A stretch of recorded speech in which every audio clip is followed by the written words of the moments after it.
7:30. Welcome to the Government, Military, and Veterans Affairs Committee. I am Rita Sanders. I am the Vice Chair.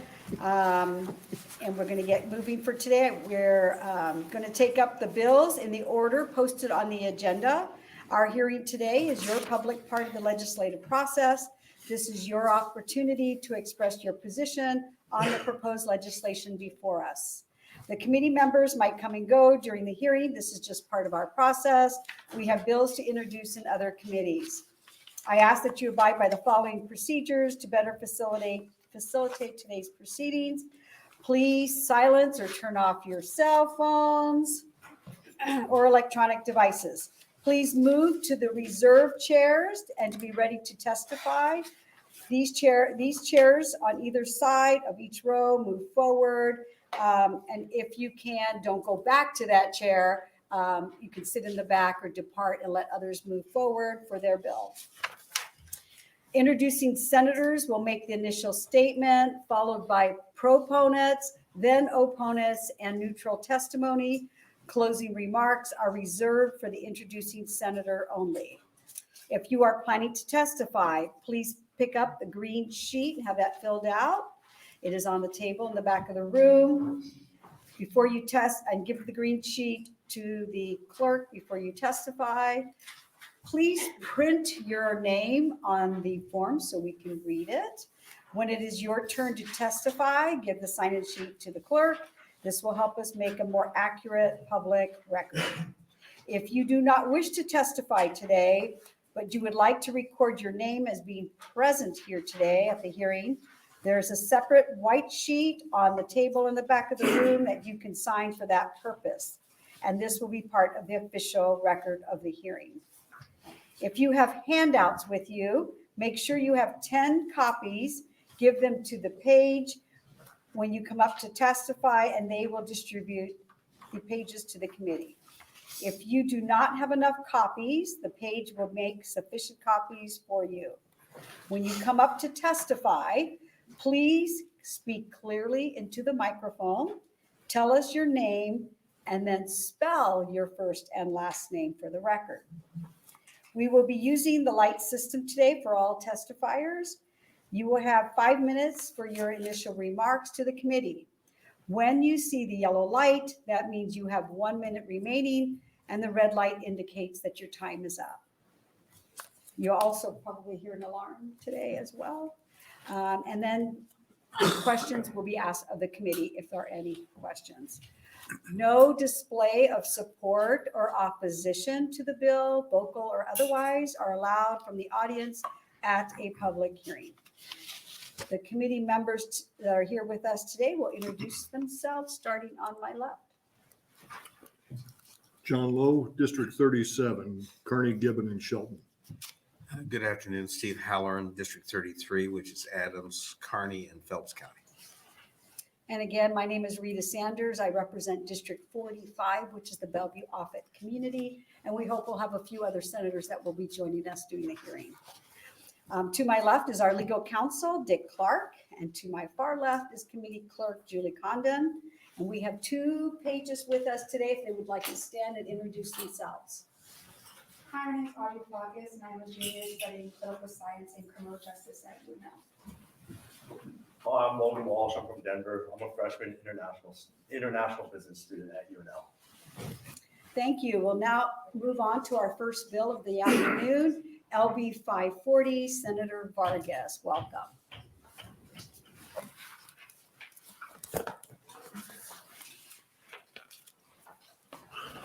Good afternoon, members of the government and military affairs. Got a couple things to hand out. I'm going to make sure that they're separated. So this is 1, 2, 3. And shortly, I'll also have an amendment language that's just being printed out. It'll come in here, and then I'll hand that out as well. Senator Brewer, Senator Sanders, our Chair, Vice Chairman Sanders, and members of the Government and Military and Veterans Affairs Committee. My name is Tony Vargas, T-O-N-Y-V-A-R-G-A-S. I represent District 7, which compromises and includes the communities of downtown and South Omaha.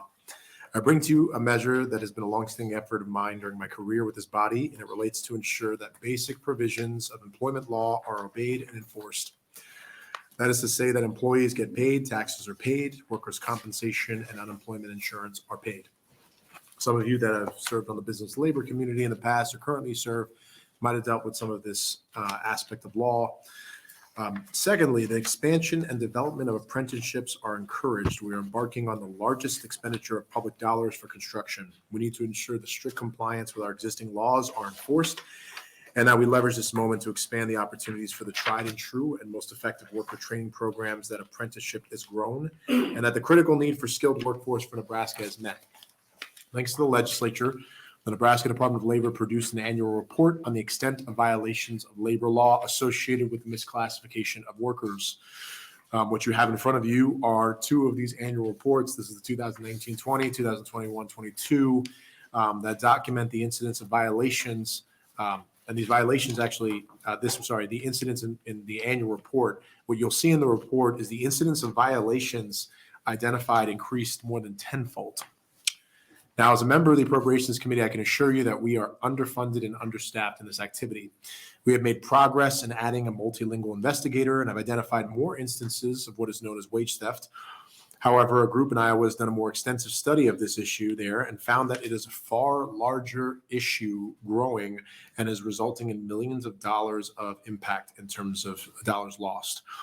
LB 540 amends the public letting law for public projects in excess of $500,000 to ensure that contractors and subcontractors adhere to existing provisions of worker compensation law, unemployment insurance, Social Security taxes, state and federal tax withholding.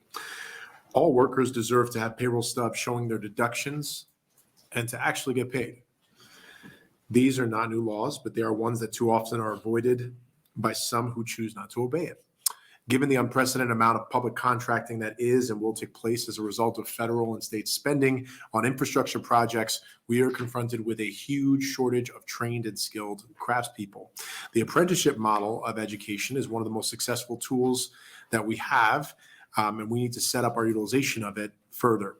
LB 540 and the amendment that will follow includes an incentive for companies bidding on public contracts in excess of $500,000 to utilize their public project contracts to provide apprenticeships for the trades, as if they do, and if they do, they would receive recognition of that through a bid flexibility consideration. Following me today will be representatives of Nebraska skilled trades that can relate to you what is going on at the ground zero within our construction economy. Given that this is the last hearing of the day, the last hearing day of the year, I want you to know, I want to work with the committee over the summer to develop and work on this proposal further. This is an exciting time, and we have an opportunity to ensure a faithful enforcement of our labor laws and grow our skilled workforce so that we can keep our young people, continuing to grow our state, and more importantly, making sure people get paid and this economy continues to grow. I think we have the amendment language for you as well. You also have a one-pager in front of you. I want to thank the committee. I know this is the last day, so thank you again for all the work that you've done. And again, my hope is to work on this between this year and next year. This is an important conversation, an important piece of policy, and I look forward for you hearing also from individuals behind me on how this affects the industry. Thank you, Senator Vargas, for bringing this bill forward. You mentioned it's a growing issue. Do you know what the root cause would be? Why? Root cause. My opinion is, like many of the laws that we have, when we have consequences and there's clear follow through and follow up on things, people are much less likely to do things in most industries. And I'm not just talking about in terms of, criminal activity. I'm talking about in any regulations that we currently have where it's enforced. This Misclassification Act has been on the books for years. But I think what is important is we continue to make sure that there is statute that clarifies and clearly delineates what is expected when we're talking about the documentation that is necessary on any of these public projects and what that looks like for every single component, contractors and subcontractors down the line. And then the second part of this is we have people doing it. It's just we should learn from the reports that we have why it's increased tenfold. I think this would absolutely help that. Thank you. Let's see if there are any questions.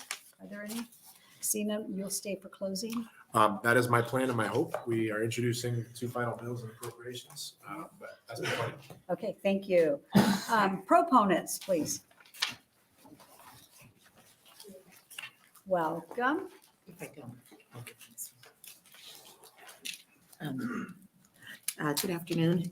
Thank you, Vice Chairman Sanders, and members of the committee. My name is Felicia Hilton, FELICIA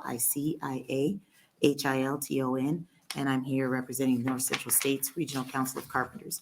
The handout that you're receiving right now is a packet of information that I kind of put together on what is happening with payroll in the construction industry. So the first page kind of lays out the scheme of how payroll fraud on a construction project would work. And when we say payroll fraud, we're talking about projects that have workers working on them without payroll. And that means no state, federal deductions, no payroll taxes, no work comp, no unemployment insurance without payroll. So first, you'll see the first tier is the developers. The second tier would be the general contractor who would pretty much bid the contract through the public entity. And then the third tier is the subcontractors. And that what we would call a second tier contractor from the general contractors. So the second tier contractors then sub out the work to labor brokers. So this is a tier of contracting that's off the books. So they sub out the work to the labor brokers. The labor brokers then bring workers to work on specific projects. So that's pretty much what we're trying to get to with LB 540 Section 1 is making sure that at every tier that they're keeping payroll and that a public entity or political subdivision may request payroll if they feel they need to. Maybe there's too many change orders, something's going on, they should be able to ask for payroll is what we're advocating. The second page is a story about a construction worker that fell here on 49th and Dodge out of a bucket truck, was electrocuted. The arc from the power line hit his bucket truck because the contractor didn't pay the $800 to turn it off. He ended up falling 4 stories, was in the Lincoln burn unit for, I think, up to 6 months. And all of his health care was on the taxpayer when he should have had work comp. The second story is another scheme. This is something that happened in Des Moines where there was a contractor. This is a housing contractor that had been classifying workers as independent contractors, but he's telling them when to come to work. He's paying them. They're wearing his uniforms. But when they started to complain and said, hey, we should not have 1099s and be doing our own taxes and what's going on, he decided that, no, you are independent contractors and you don't work for me. And this is a case where the DOL is now involved in seeking payroll records because these employees were working for him. They are his employees. And just because he classified them that way doesn't make it so. So these are just demonstrations and samples because a lot of times we come and testify, we don't really have documented samples except for the affidavits we have, the video that we have, and our efforts to get workers paid. And the last one is a case in Minnesota where Ricardo Batres was criminally charged with labor trafficking. So what he had done is he had trafficked in labor, worker got injured, hurt his back. He said, do not report this injury. The workers ended up taking him to the hospital anyway. He went to the hospital, intervened, said he broke his back moving a refrigerator, and he was in the hospital. Well, he got charged with falsifying.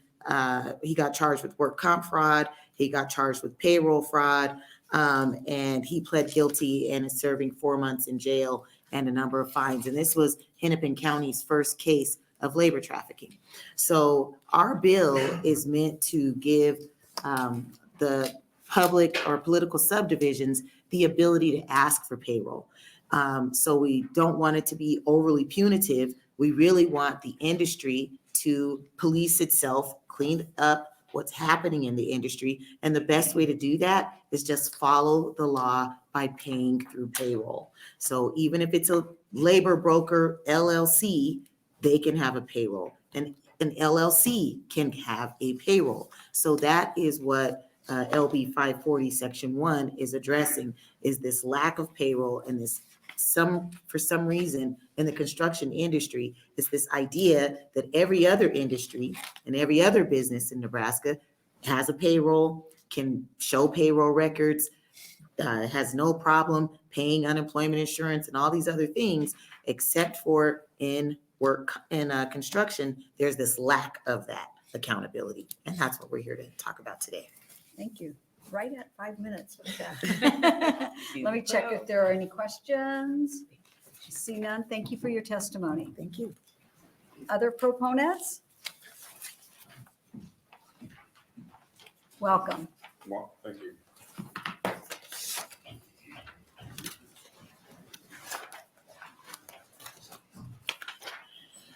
My name is Juan Alvarado. My address is 3060 Titus Avenue, JUAN, and then it's just ALVARADO. And I'm here proponent of this bill. And I'm going to give you some examples of there is no entity, there is no group, there is no building that exempt to this problem. So right now, Standing Bear High School, GC is Housing Construction, subcontractor, Midwest Partition. This is a value of $62 million project. Now, I heard where you guys are from. This happened at Offutt Air Force Base. So this is right behind your backyard. Also, Kearney, Nebraska has one of the biggest and largest high schools that was built very proudly. $63 million. I was just researching it. Midwest Partition was part of it in Sampson Construction. And it happened. I've been doing this investigation for almost 15 years. So it happens all over. I just wanted to give you an example that reflects where you guys are from. But it's statewide. And you asked an example, why is it growing? It's greed. Why wouldn't you do it? It's 30% that I'm going to keep more. So another one's Walter Scott School of Engineering, the GC's Housing Construction, Ramirez Drywall. And these are examples that I can tell you for a fact. We have either recordings or we have examples of people come to us and giving us the example. Hey, I didn't get paid. Can you help me? That's what we do. We file liens. Unfortunately, we can't file liens in public buildings. But there's some code of ethic that we should reflect here. Another one is a city center with Hampton. Barboza, Labor Work Services, is doing a lot of work there. He's exempt from tax, unemployment tax, and has no employees. How can you man something with no employees? Right, and this just took me about 10 minutes to research. The SCC Student Housing with Sampson Construction in Paxton. Paxton has 5 employees. They have over 13 projects throughout Iowa and Nebraska. Can you man 5 employees all over the place? I mean, it's kind of hard. So I want to give you some examples of what really is happening in the state of Nebraska. This is a beautiful state. That's why I made it my home. I left a long time ago where Texas, this is a practice where it exploits people. We're better than that. That's where I'm raising my kids. I want to stay here. I want to compete and build my community. But these examples I've given you, they're real. This is happening right now as we speak. These are not somebody's homes where I saved all my money and I got a mortgage and I can build my home finally. No, $1.3 billion is coming to Nebraska just for public funding at UNL. We have a responsibility to watch that, you know, and it happened at Ashland Army Reserve Base. I had some people come and tell me, hey, Juan, we didn't get paid. Or how are you getting paid? You know what? I want a better living. Can I join your organization? And I said, sure. Where'd you coming from? I said, well, they're giving paychecks, Doug, but no deductions taken out. How do I prove my experience? This is a federal job and it's happening. And we don't do the due diligence to ask, how are you getting paid? So these are not that we're making these up. Community comes and seeks help or better opportunity with the organization. We're not going to turn them away, but we are going to find out where, what, and who. So this is what we're trying to expose. And I just wanted to give you some very, very specific facts, you know, and that's what I got. Thank you. Let's check to see if there are any questions. Senator Lowe? All right, thank you. Thanks for coming and testifying today. Kearney High School was $80 million. in the Yeah. end. It wasn't, Yeah, it's a beautiful school. But I can guarantee you, when I did my rounds back then, we didn't have a lot of information and they were getting paid cash. And it's sad because that is a beautiful school. And taxes is what brought that beautiful school there. And we compete because my kids go to Catholic school and we're Division B, so we have to go there. But guess what? It's not right. You know, we want more beautiful schools all over Nebraska. And taxpayers make that happen. thanks for educating your kids. You betcha. Thank you. Thank you for your testimony. Any other proponents?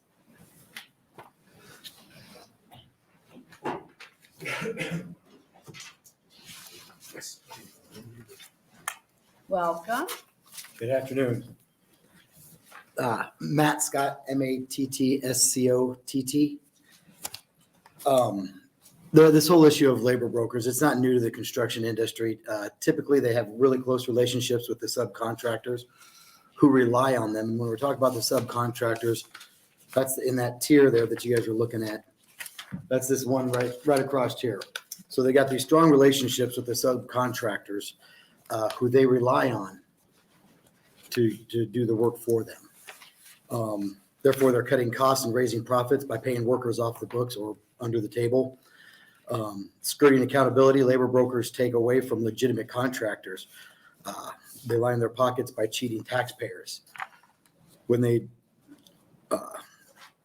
making when these subcontractors know that they're going to use a labor broker on a job, they can drop that bid 30 to 40% below a legitimate contractor. A guy that's out there trying hard every day, has all of his employees on payroll like he's supposed to, loses a bid by 30 to 40% because we have cheating contractors or subcontractors out there. The cost to taxpayers increases even more when we're talking about Mr. Cooper, Alex Cooper. Felicia was telling you about the gentleman who fell off of the bucket truck. He was actually being electrocuted and started on fire in that boom lift and fell 3 or 4 stories. No workman's compensation was paid on him at all whatsoever. So if the injured worker has to go to the hospital, there's no work. They have to rely on public health assistance, which is also supported by taxpayers. So, take any questions you may have. That's pretty. Are there any questions? We have one, I believe, Senator Yes. Conrad. Sure. Hi, thank you so much, Vice Chair. Thank you. Good to see you again. I remember being a part of some of the negotiations and discussions when Nebraska many years ago kind of came together across the political spectrum, across the state, and really cracked down on worker misclassification because of the human rights implications, because the economic implications, and because of the taxpayer burden that went along with that. So I'm hearing a lot of those same themes, of course, today. And I'm also just thinking about how typically we try and address a problem, and then kind of the problem kind of flows like water in a different direction. So knowing what experiences we learned in the misclassification kind of debate, this is kind of like an evolution or a next step to address really the same problem by just kind of looking at where the problem has so far flowed in response to the existing legal framework. Is that a fair assessment? Or I think so, yeah. And I think that LB 563 is great. And it's got, I believe, 6 inspectors on set, but that's 6 inspectors to cover the entire state of Nebraska. Yeah. There's billions of dollars worth of work going on. They just can't cover it. So we need to be able to, we need some other entities to be able to step in there and ask for some actual payroll verification on all workers on site. You can't just say on employees, because when you say employees, well, 60 of those guys swinging the hammer out there aren't actual employers. Each one of them is supposedly their own individual subcontract, but they're being told when to work, what time to start, what time to take break, what tools to use. They have to wear the subcontractors, so that they're actually, they're misclassified. But yeah, this is another way to go about it. Yes. Yeah, that's really helpful. The other thing I'm thinking about is how the timing in particular is, right? Not just in response to some really tragic accidents, which I think you and your colleagues have done a good job detailing for the committee. But of course, with, the historic nature of public funds flowing from the federal government through the states and the localities on massive public works projects, due to the ARPA funds and the infrastructure bill and all of those different kinds of pieces. So, perhaps, it seems like a perfect storm, knowing there's existing harm, knowing there's existing legal violations, which impact the taxpayers, and then also knowing the influx of these massive public funds being pushed out to ensure appropriate safeguards. So if you'd like to respond to the timing kind of question or kind of angle on this, please do. I guess I'm not understanding the question. No, just like how it's really, I'm wondering if, and that's because I didn't do a very good job of asking it. I agreed with what you said. But like, okay, that'll work. I always like that response. But just if you maybe want to respond to the fact that we're kind of at a historic point in time in regards to the amount of public funds that are going to be flowing through different entities of government for public projects, why this is important to have another accountability measure or oversight measure. Yeah, there is. And I don't know if we should want to speak to that even more, but there is a lot of public funds coming down from the government in all different areas. And that's coming out of taxpayers' pockets, one way or another. I don't care how they put it in the form of grant or however they put it. It's coming out of taxpayer pockets. But the people that are actually building the buildings aren't paying any taxes. There's no coverage on them. And I would say there's a historic amount of money coming in, and we're at some historic records for the amount of misclassified people we have out there. Also, it's not a Lincoln problem. It's not a Omaha problem. This is a huge Nebraska problem, and I would not even be able to come close to being able to put a number on how many misclassified workers. Most roofing contractors, lots of drywall, metal stud contractors, lots of concrete contractors. I mean, all of them have misclassified employees. I'm not going to say all of them, but the illegitimate ones have got misclassified employees, and there's thousands upon thousands, I would say, in Nebraska. So, I mean, the two things are kind of, like you said, coming together for a perfect storm where we should hold that accountability up there. Very good. Thanks so much. Thank you. Thank you, Vice Chair. See no other questions? Thank you for your testimony. Thank you. Any other proponents?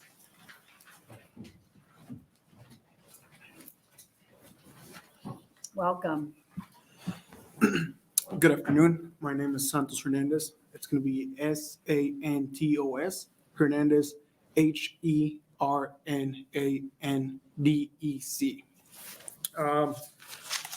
I'm here to further explain a little bit more about the tiers that we have as a labor broker and as the workers that we have. What better way to explain this as someone that has lived through this? I used to work, when I first started with the construction industry, I used to work for one of these labor workers. It's sad to say, especially about the story that my partner Matt mentioned earlier about the guy that got electrocuted. It's sad to say that a lot of these labor brokers, or a lot of these people, they just throw these people under the bus and saying they don't work for them. Yes, we end up paying the taxes for the hospital bills and everything that he is, but not taking responsibility as a company or as a labor broker to just throw this guy under the bus and say, hey, he didn't work for me. This is something that I lived through as, when I was working in the construction industry in my early years, where I didn't have I would have multiple people paying me, and they would say, hey, you're going to go with this guy now. He's going to pay you, and just back and forth. This happened 8 years ago, 9 years ago, and it's still happening now. Probably been more than it happened before. Obviously, this is something that if anybody does get hurt or, not end up getting paid, they just say, hey, go to that guy. And that person just ends up being lost on who should be paying him, because nobody wants to take responsibility on that person. And we're here to try to put these bills in order and hopefully make a change for the future. questions? I will take any questions if there's any. Just a quick question on your construction project, where it says labor broker. I guess I've never heard of a labor broker. Was that once a foreman? No, Did no, the no. Foremans used to do that? So labor broker, so a labor broker is a company that comes in and does like, let's say, the drywall. They hire these labor brokers to do that drywall part or the roofing part. This labor brokers then hire different people. So it goes from one tier of labor broker to another tier, because those people, they just keep bringing in more and more and more people to do this part of the work. So that's when they end up misrepresenting these people and saying, hey, this is not the guy that I was working for. This is your guy now. Wow. Thank you. Are there any other questions? Thank you. Yeah, thank you for your testimony. Are there any other proponents?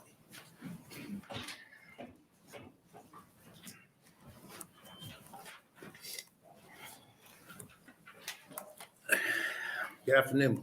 Good afternoon. My name is Frank Dolinchek, FrankDolinchek, and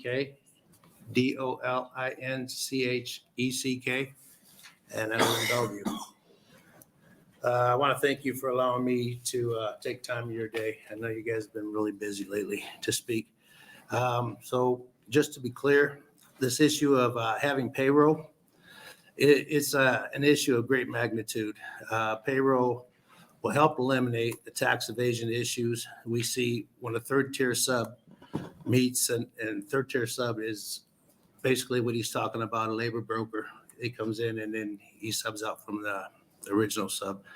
Well, they meet after work. I've seen it on job sites more than once. They meet after work. They pay cash under the table at a bar or whatnot on Fridays or whenever payday is for them. So having payroll, it'll reduce the responsibility of a taxpayer having to pay the bill when a misrepresented construction worker gets hurt on the job and receives medical attention. Having payroll accountability will also level the playing field for all legitimate contractors who are bidding a project responsibly. The difference is up to 30%.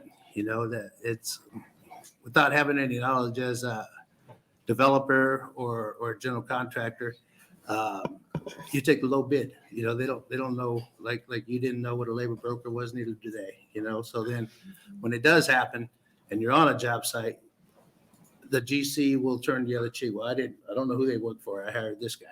Well, in actuality, that guy hired another guy who brokers it out. Let me see. I lost my place. I'm sorry.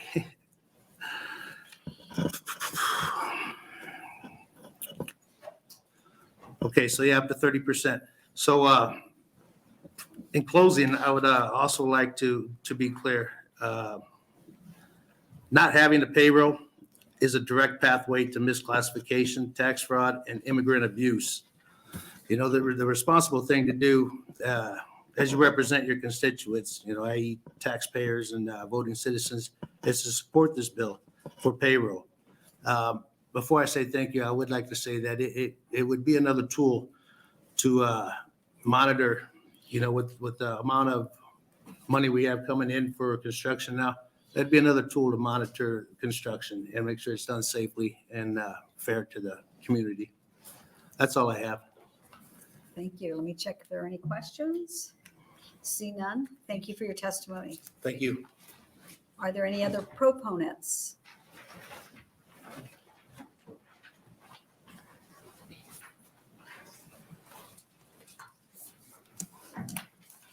Welcome.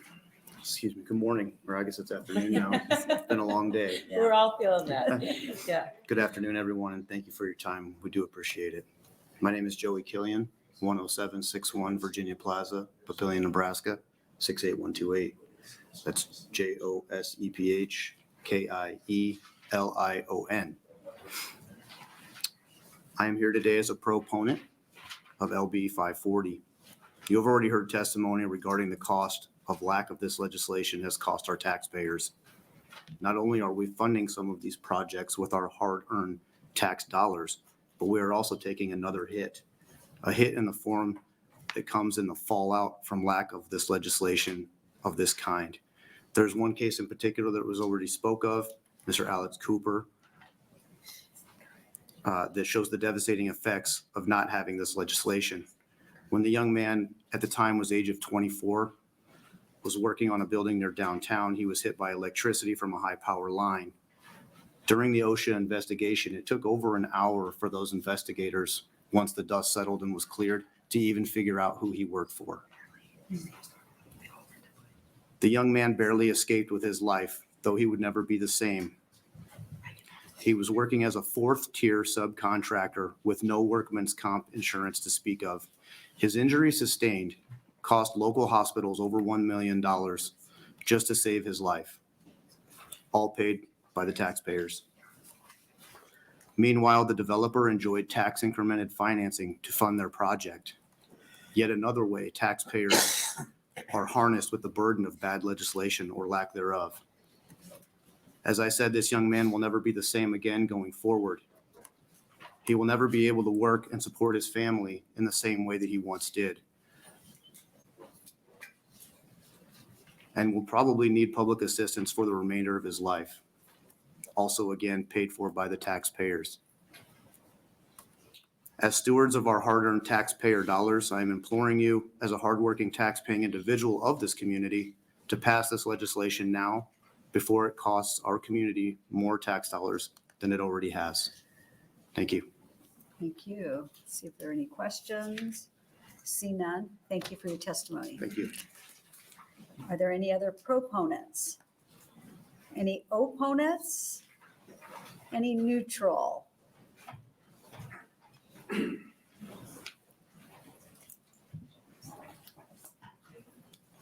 Welcome. Thank you for having me. Good afternoon. My name is John Niebel. I'm president of the Nebraska State Council of Electrical Workers, JONNEBEL. And I'm also here representing the Omaha, Nebraska and Southwest Iowa Building and Construction Trades Council. We are testifying in neutral at this time. Purely is based on timing, what it is. The amendment, we just hadn't had time to run the amendment through both councils and get approval by all the different trades affected here. As you know, you send things up to the bill drafters with the intention, and sometimes they don't come back all the way. So that is the reason for the neutrality. But we anticipate being supportive of the whole measure with the amendment.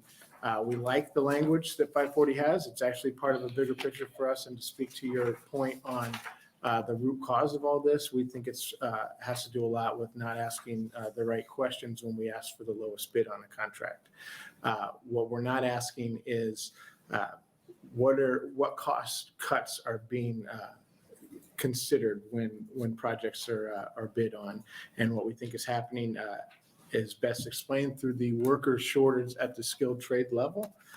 We see a lot of times that there's a lot of interest in the trade, and there's just not a lot of hours built into a project that gets people all the way through their apprenticeships. And so what the amendment is doing is creating an incentive for contractors to use established apprenticeships and gets more folks on board with actually completing these apprenticeships, because the way these apprenticeships are set up, register with the DOL program, you get hours all the way through the program, all the way through these skilled trades.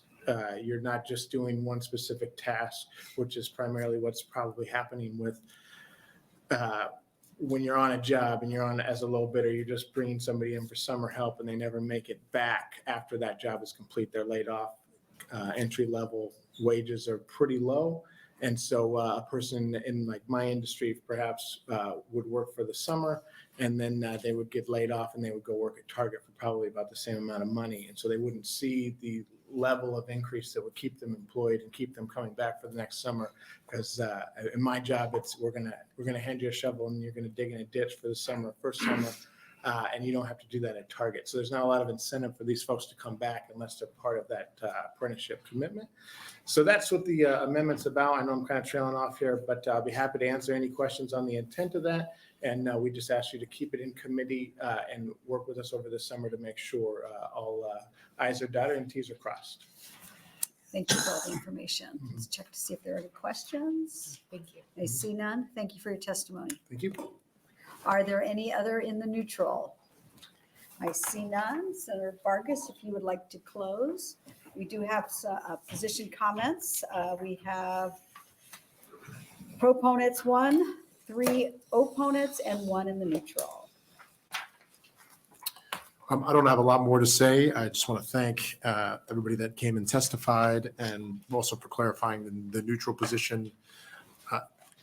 As you can see, both in the original intent and language and the amendment language, giving public entities the ability and right to do this will make sure that contractor records are in compliance, and that we have some enforcement behind it. And second, we're also starting to solve some of the issues with workforce development and training programs, apprenticeship programs that are certified under the DOL. And I think this solves 2 things, and there will be more and more work. We're having a shortage there's no shortage of projects that are happening right now across the state, and it's partly federal and infrastructure. But as you can see, this is the time to do something. It's in this sort of like biennium that we should do something in this area. And it's only going to benefit taxpayers. So thank you very much. Thank you. Are there any questions? See none. Thank you. Thank you very much. We'll go ahead and close on LB 540, and we'll reset for LB 715.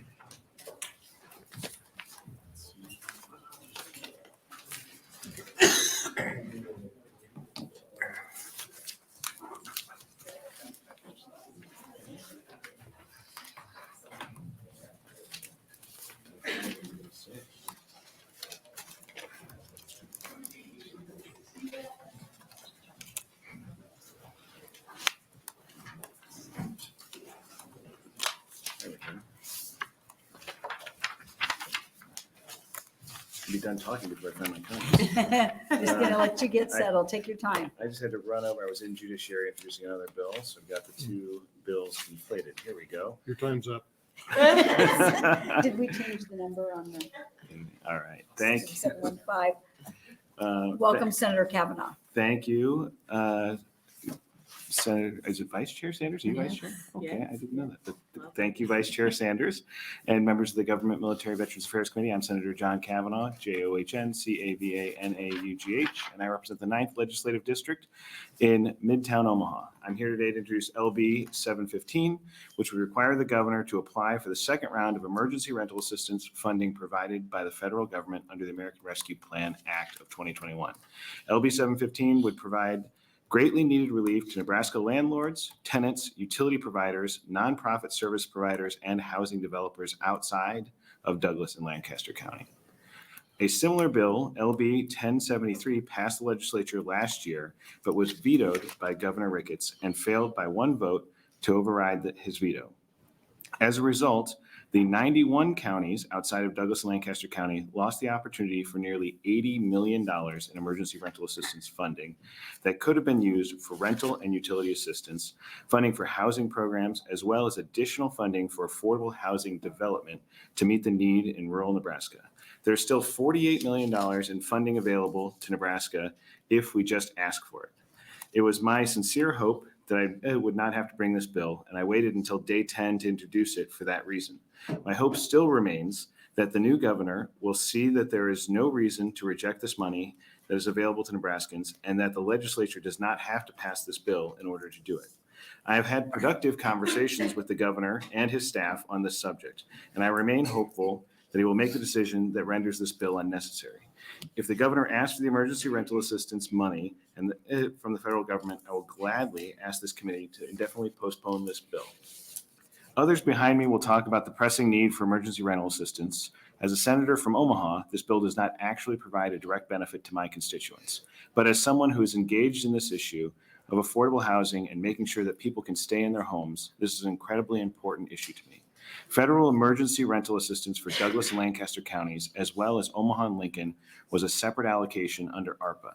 The state's allocation provides for the 91 other counties in Nebraska.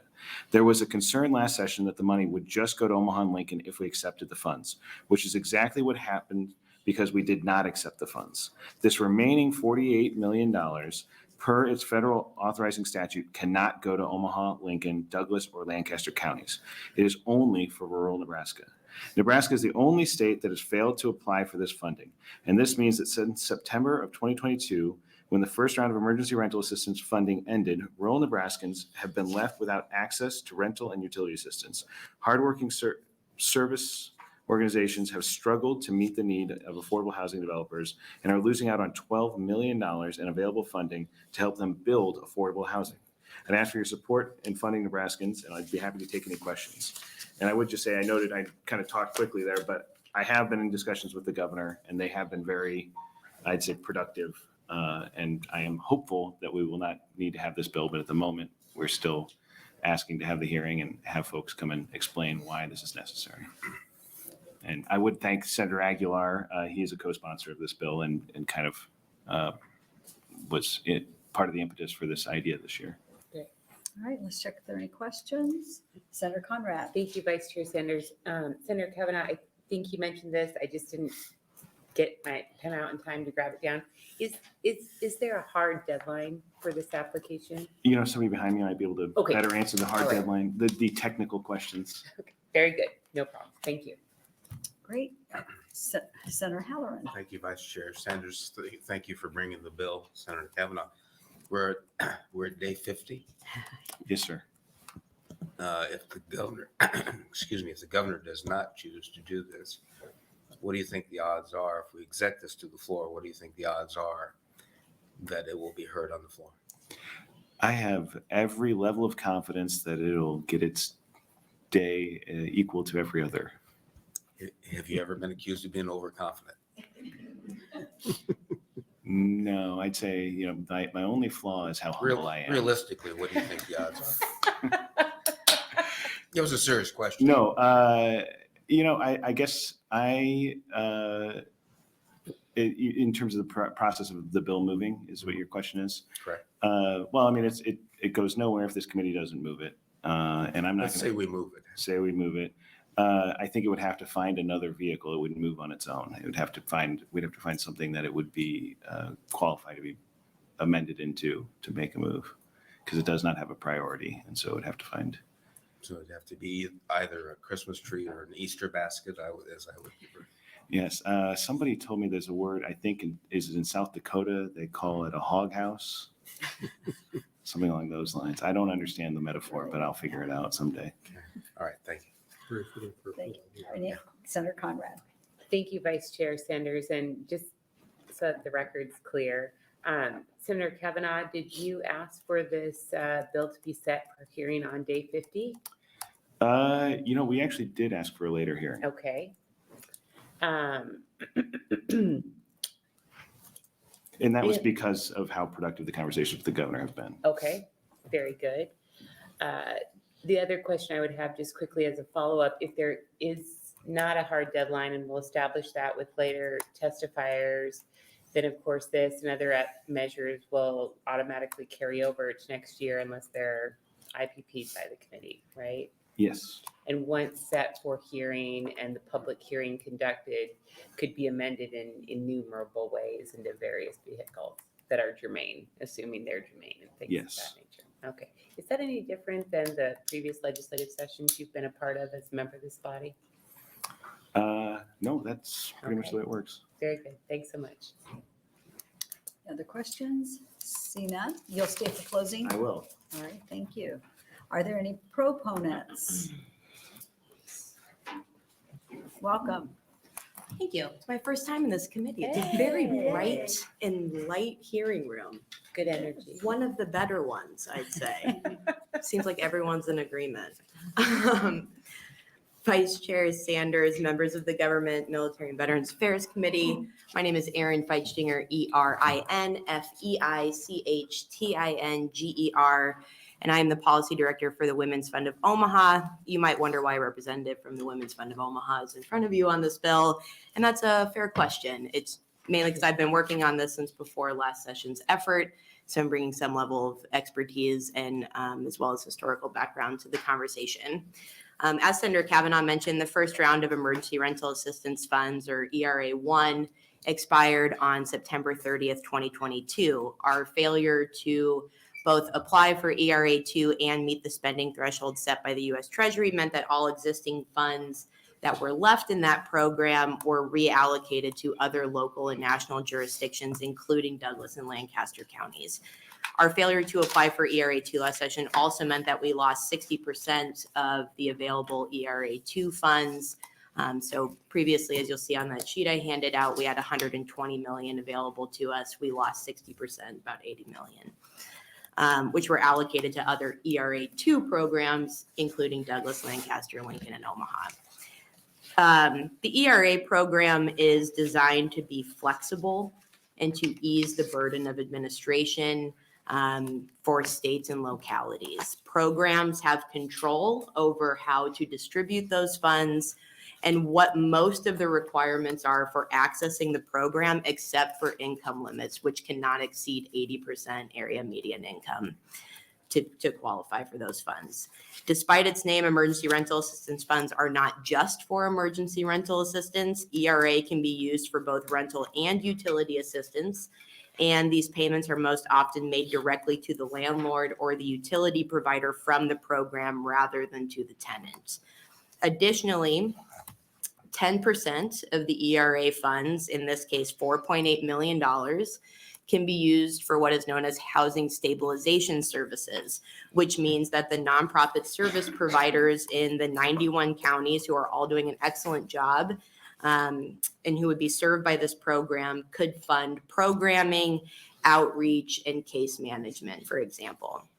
15% of the ERA funds, or 7.2 million, can be used to cover the cost of administering that program. So there is no cost to the state. Additionally, and this was a question that came up in appropriations last session, there is no matching requirement or anything like that for the state. Finally, if the state program spends 75% of its allocation, or 36 million, and that includes the 10% for housing stabilization and 15% for administrative costs, then the remaining 25%, or $12 million, can be used to fund affordable housing development in those 91 counties. That's 12 million we would otherwise not have, and which, given the bills introduced this session for this purpose, would otherwise come from the state's general fund. There really is not a downside to accepting ERA-2 funds, given the diversity of things we can do with that funding and which would alleviate similar requests on the general fund this session. The design of the state's ERA-1 program had some serious issues that impeded our ability to efficiently distribute funding, and we did not take full advantage of the flexibility of the federal program. That said, we are hopeful this time around we will learn from that experience. We will design a better and more efficient program that solves far more of our state's problems with housing stability than simply providing emergency assistance to renters across the state, which is still an important task. I will also note that in our conversation with the governor's office, which, as Senator Cavanaugh said, have been very productive, we have stressed that given the flexibility in the federal program, states can add requirements as fits their needs and desires, what we want to accomplish. For instance, we can say things like able-bodied applicants need to be working a certain amount of hours in order to access this assistance. We can limit how many months folks can receive assistance. We can address the concern that this is a handout and keeps people out of the workforce by putting additional requirements on it. And the governor's office and advocates have worked together to determine what's appropriate for Nebraska and for our various goals. So again, I'm hopeful that we won't actually need this bill. And just real quick to address your question, Senator Conrad, there is not a hard deadline. These funds exist through 2025. So if we don't apply this session, we can apply next session, but that's a smaller time frame for us to meet those spending thresholds, and just pushes it further out of reach. And you'll hear from folks behind me that the need is particularly acute since we've lost that funding and there really is no assistance available. And I'm happy to answer any questions at all that you might have. Thank you, LeChicks. Senator Ringgold has joined us. Yes. Surprise. Thank you so much for your testimony. I don't know if I heard this correctly, so that There is $12 million as part of the ERA that can go towards affordable housing. Did we lose out on that $12 million? No, we No, lost okay. out on, so yes, so the way that that works is we have to spend 75% of this allocation in order to reach that 25% that we can set aside for affordable housing development. And everyone who's been working on this has committed to making sure that that 25% is reserved for that purpose. Last session, or when the federal government allocated this money to us initially, we had a little over 120 million available.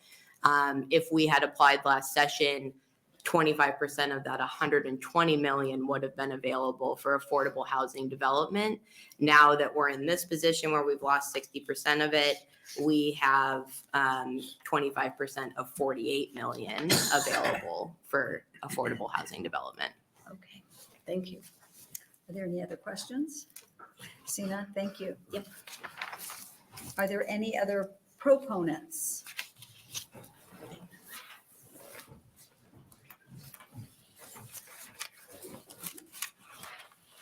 Welcome. Thank you. Right.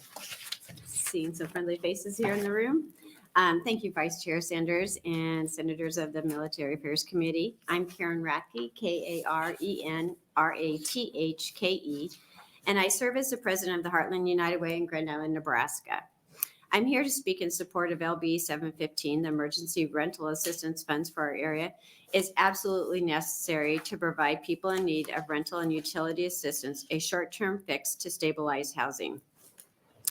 Heartland United Way is a local community impact and fundraising organization with a mission to improve lives and create possibilities for people in Hall, Hamilton, Howard, and Merritt counties.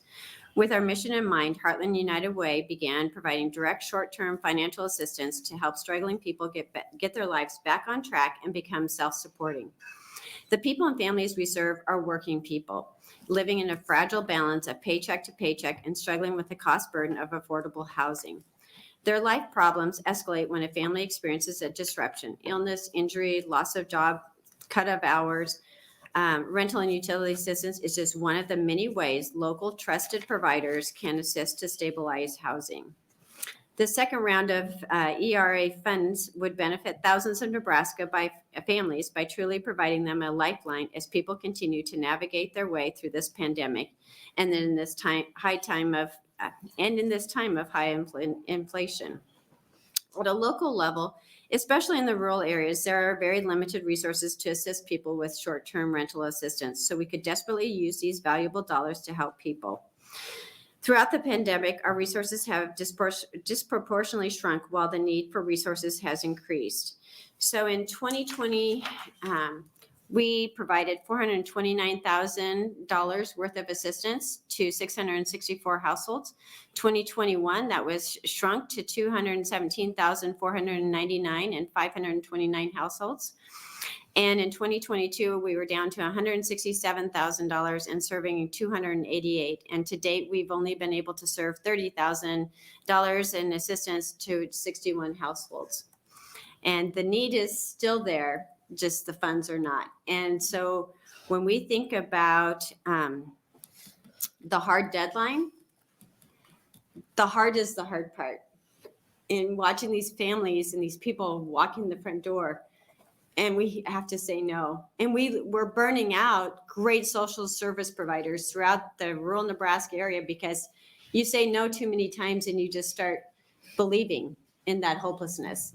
And I said I had a gentleman walk in, a young man, 2-year-old in pajamas, and just lost his job. And he's never applied for assistance before.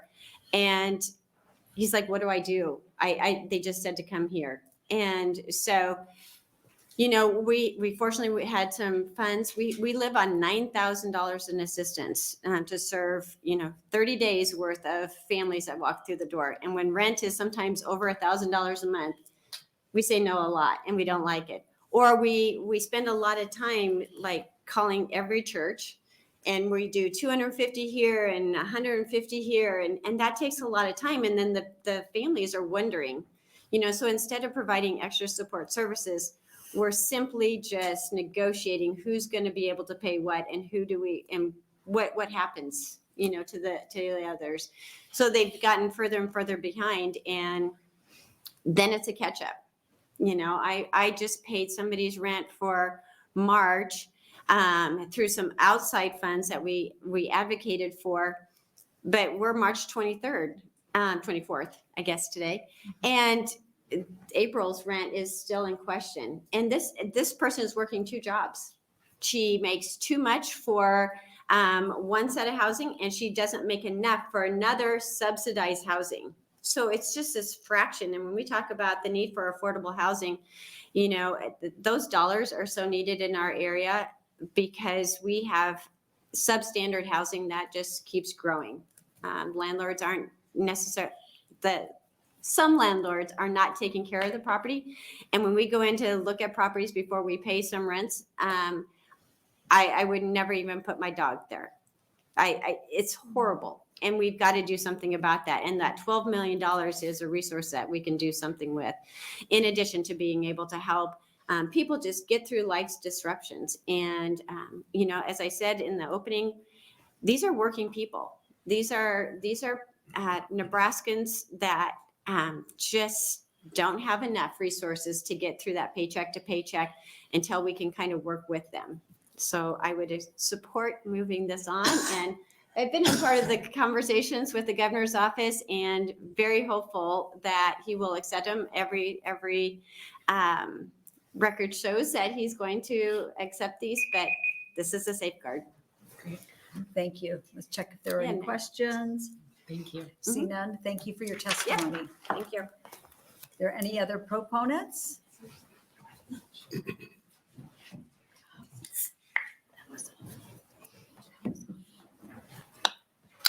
Welcome. Thank you. Good afternoon, everyone, and thank you, and especially thank you for Rita Sanders. She's my own, I claim her. So I am Tanya Gifford, the Executive Director of Lift Up Sarpy County, TANYAGIFFORD.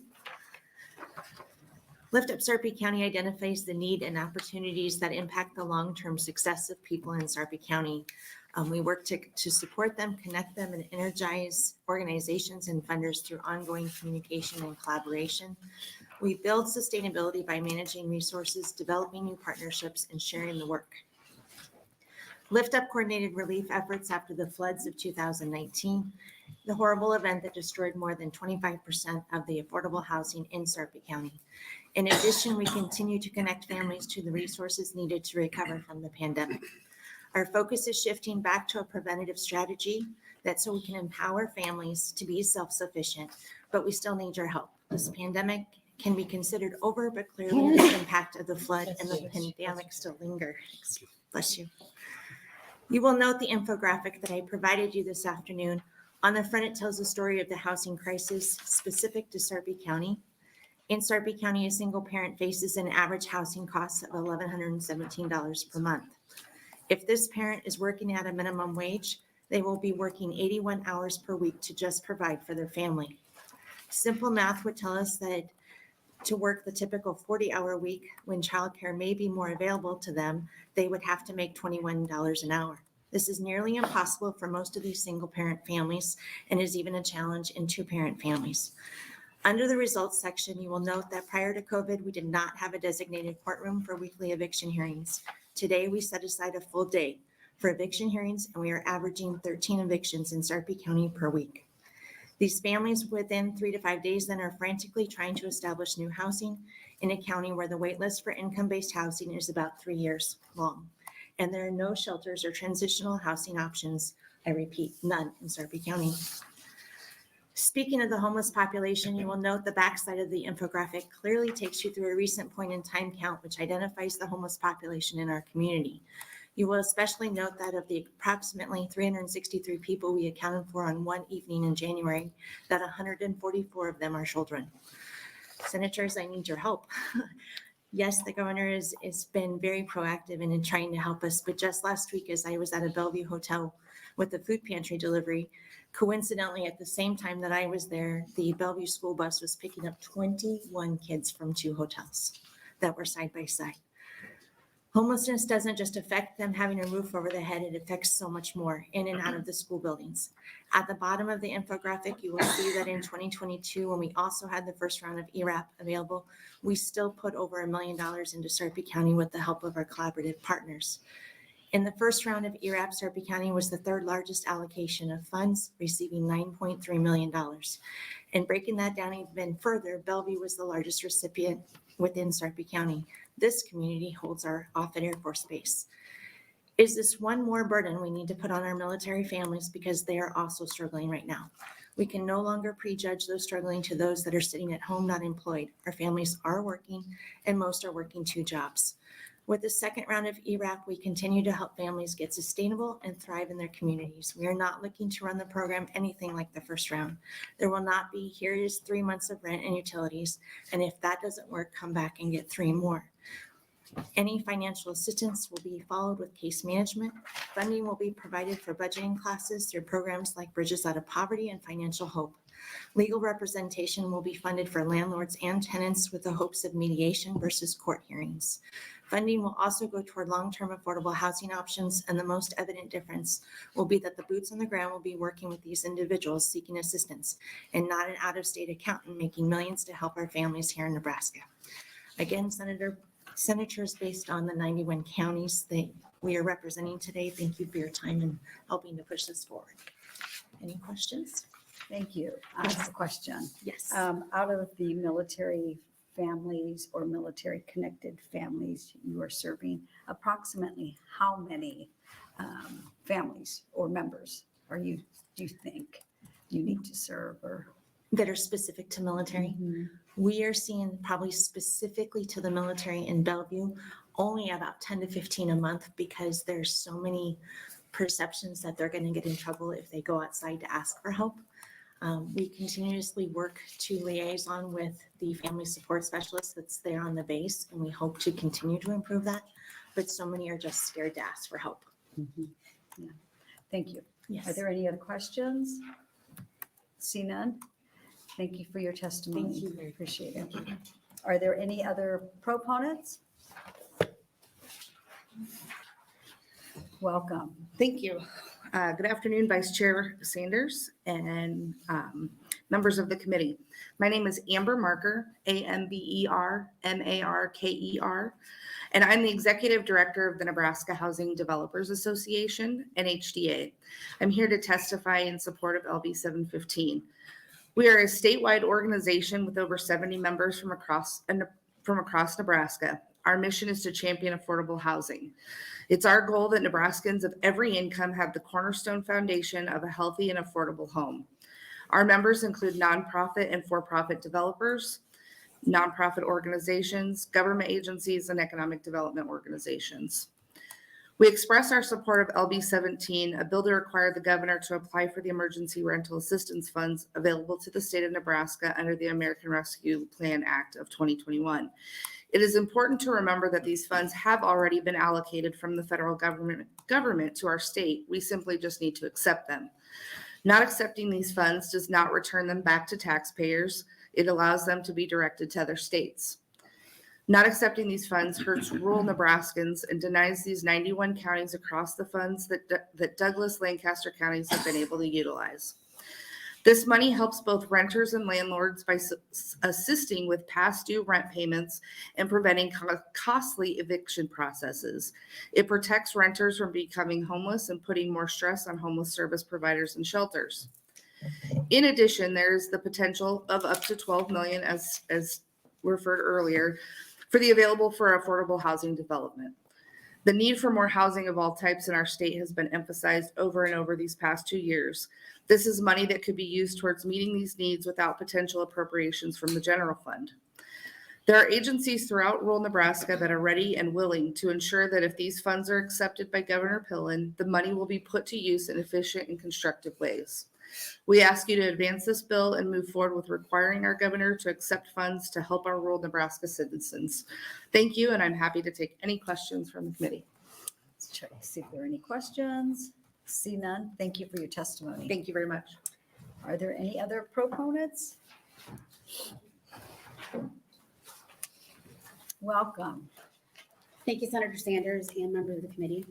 My name is Carolyn Pospisil, Carolyn Pospisil, Pospisil. I am the Executive Director of the Housing Foundation for Sarpy County. We've been a major processor of emergency rental assistance applications in Sarpy County. Since the CARES Act in 2020, we have processed nearly $2 million in assistance payments to 1,080 residents. Those assisted were provided with housing stability resources. This isn't just for low-income persons. The majority of the people served are working households that just need an extra month or two of rent support to keep them housed.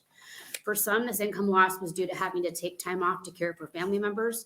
For others, it was to take care of themselves. For a few, it was due to the effects of a long-term COVID and the time that they have had to take to miss work that is in excess of their paid time off. People are still missing work for these same reasons. While they aren't a 2-week shutdown anymore, they are still a major impact to the financial health of our communities. Rent payments haven't just supported our residents that needed the rent paid. It has assisted many landlords in keeping their businesses going. For a few, this was for 1 or 2 months of a single renter.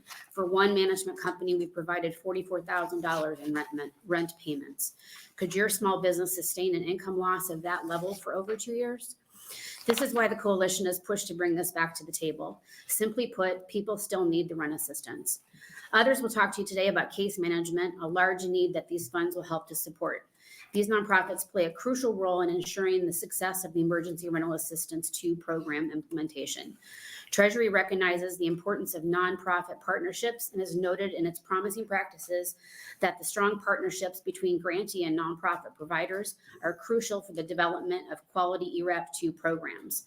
Communication about program requirements and the flow of ERAP 2 applications and payments. Affordable housing is also a permitted use of funds. Access to affordable housing is necessary for long-term success and independence. As you well know, Nebraska lacks sufficient affordable housing. If Nebraska accepts the ERAP 2 disbursements and obligates 75% of the funds available, then the last 25% may be applied to long-term affordable housing. NYFA stands ready to accept affordable housing disbursements for the purpose of providing additional gap financing in the low-income housing tax program, expanding the number of units to be built. This initial plan will also provide assistance to existing units to make sure that the needed repairs to keep those units safe and affordable. Please vote to push this out of the committee so that the governor will request the funds. As was stated earlier, we've had some really good conversations with them, and it looks like that's a possibility. But our hearing today, and still come back, is to make sure that there is that extra piece in case that doesn't happen. The funds provided with this round of assistance will be spent by the Treasury no matter what. It is irrational to turn these funds down just to have them go to other states. Why do the 91 counties of rural Nebraska matter any less than the rest of the country? Thank you. Thank you for your testimony, and always good to see you. Thank you. To see if there are any questions. I see none. Thank you for your testimony. Thank you. Are there any other proponents?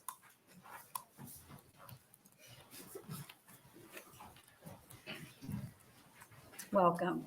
Hi, my name is Majie Jenkins, MAGHIE-MILLER-JENKINS. I am here on 7/15 representing myself, and just to kind of give you an understanding of what this would mean for just a regular person. You're going to hear a lot of people tell you about the amount of money would be given and the numbers and things like that. But I'm a person that provides mutual aid for our community, which means that I take in youth and young adults and I give them a step, whatever they need. If they need a housing, if they need rides, if they need food, clothing, shelter, whatever it is. Nobody pays me, which means that I'm a stay-at-home mom. So my husband's income is the only thing that we use to be able to provide this service, right? So for us in 2021, after the pandemic, he got sick. We're a one-income household. That meant that we had to use emergency services for rental assistance in order to keep us afloat, because 1 week of missed work for him meant that we almost got evicted. I lived sitting at my door waiting for a sheriff to show up and put a little orange sticky note on my door for 3 weeks, just for us to wait to get through the process of being approved so that we could send something to our landlord to say, hey, they're going to get the money, don't kick them out. I can't tell you the mental stress that was. I have 3 kids of my own, not including all of the other people that I help, just because I do that, not because it's a job or a position. And this rental money that you assist people with, this changes lives. You want to know why we have a soaring rate of fentanyl and opioid use? Because we have a soaring rate in our housing. When people can't afford somewhere to live and you're doing everything, you're working the jobs, you're attempting to save, you're going to school, you're doing everything that you're told, if you do these things, you will be okay, and you're not okay. What do? Well, that $40 that you were supposed to spend on gas to get to your job, looks like that $40 can be spent on some drugs that'll make you forget that everything in front of you is even a problem. When we look at the issues that we're facing as a community, as a society, and as a state, please start looking at the systemic sources for why we're here. This bill gives you a real step towards fixing why we're here. There are 29 homes in the United States for every 1 unhoused person. Run that back one more time. There are 29 homes right now today for every 1 unhoused person. Those 29 homes have more than 1 room in them. That means that there is no reason other than money for why you have people dying on our streets right here. And you can see it in Lincoln, but you really see it when you hit rural Nebraska. Go to a small town in Nebraska and ask anybody what the meth problem looks like out there. Meth in Nebraska is a real escape for the problems that we face. And if you want to fix that, this is a real way to make it happen. We need help. We need help out here. We are struggling. Your average everyday Nebraskan family is struggling. We are struggling to pay rent. We are struggling to pay for our food. We are struggling to pay for our gas. And we see so little hope when we look to our government officials. We see so little hope when we look to the bills that are being argued today, right now, in so many of these rooms. Give us something. Give us some kind of hope. Give us something that we can look for and say, man, at least they're trying. Because right now, we don't see you guys trying, not as a whole body. We see individuals in certain spaces and moments trying. Give us this. Give us something. Give us something so that we have something to say, we want to stay here. There's a reason for us to be here because we see hope. Hope is the wings that literally make the rest of us fly. So please, please find some humanity in these moments. And at least if no other vote comes up as a yes, do this. Do this and give us something because we need it. We really do. Thank you. Thank you. Let's check to see if there are any questions. Senator Conrad. You're my senator. Yes, I was just going to provide a warm welcome to a neighbor from North Lincoln and say thank you for being here and thank you for your consistent, powerful advocacy across so many different issues and different levels of government. I really appreciate it. I always appreciate hearing from you. And thank you for connecting the dots for this committee and a broader audience about, what I'm hearing a lot in your testimony is about equity and is also about intersectionality. And it's also about how we can utilize a housing first approach to address a lot of the other challenges that we're facing as a society or that individuals are facing. So I really appreciate that. Thank you. Absolutely. I'm really, really appreciative that point's getting across because food, clothing, and shelter are basic human needs. There's no argument there. You can't survive without food, clothing, and shelter. But they also need to be basic human rights. Just because you're born, you deserve to not have to struggle to stay alive. Everything other than that, we'll talk about it. But just basically staying alive. People argued about the checks that we got in 2020. Do you remember what they called them? They called them survival checks. How are you going to argue if we need the money if you're literally, the words that you're using to distribute that money is survival checks? Because that's what we need. We're barely doing that. We're barely surviving. My mother committed suicide in 2020. And the reason why is because this world is so ugly and nobody cares. Nobody takes the time to sit and care. and look at the intersectionality. So thank you very much. I really appreciate that. Thanks for being here. And I hope that that sticks with all of you. That this has real life consequences. People will die. Thank you for your testimony. Thank you. Are there any other proponents?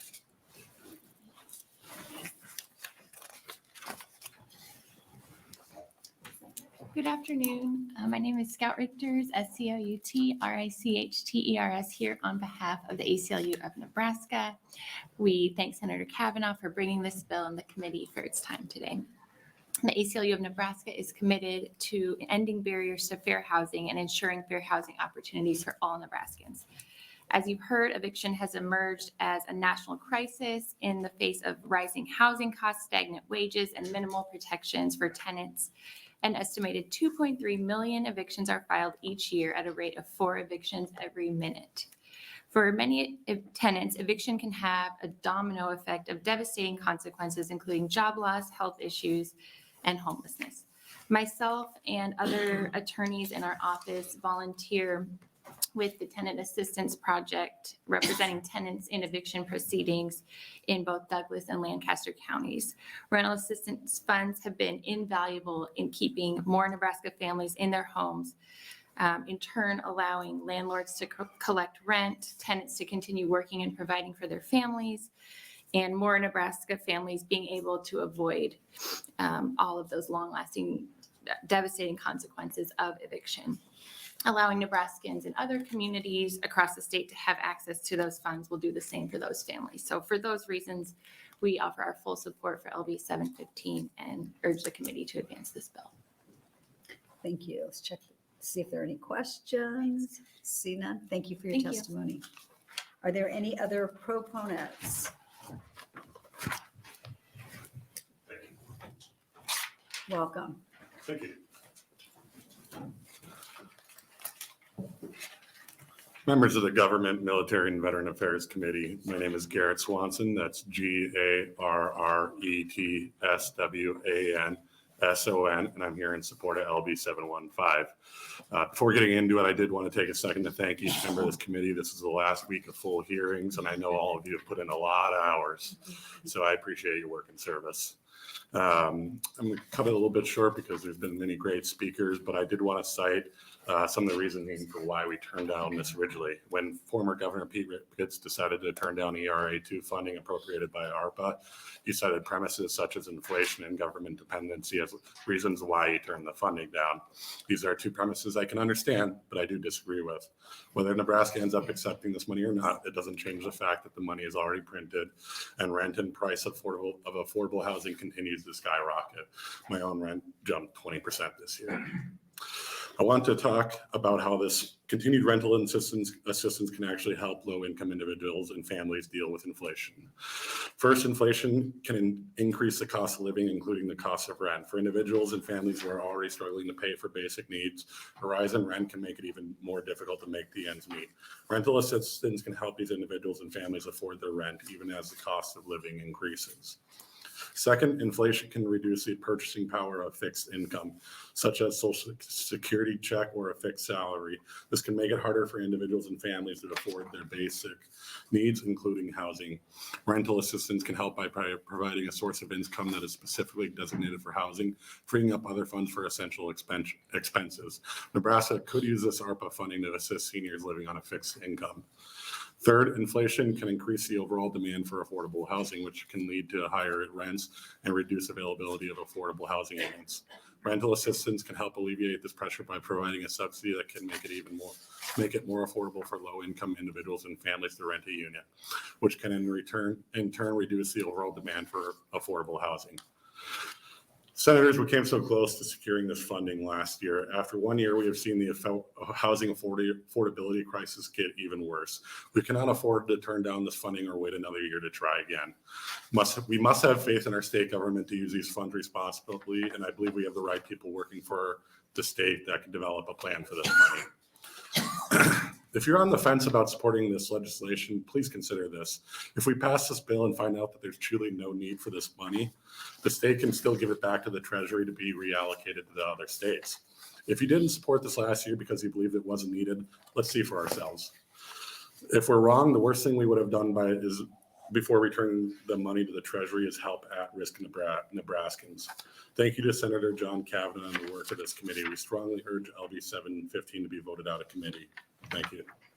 Thank you. Let's check to see if there are any questions. See none? Thank you for your testimony. Thank you. Are there any other proponents?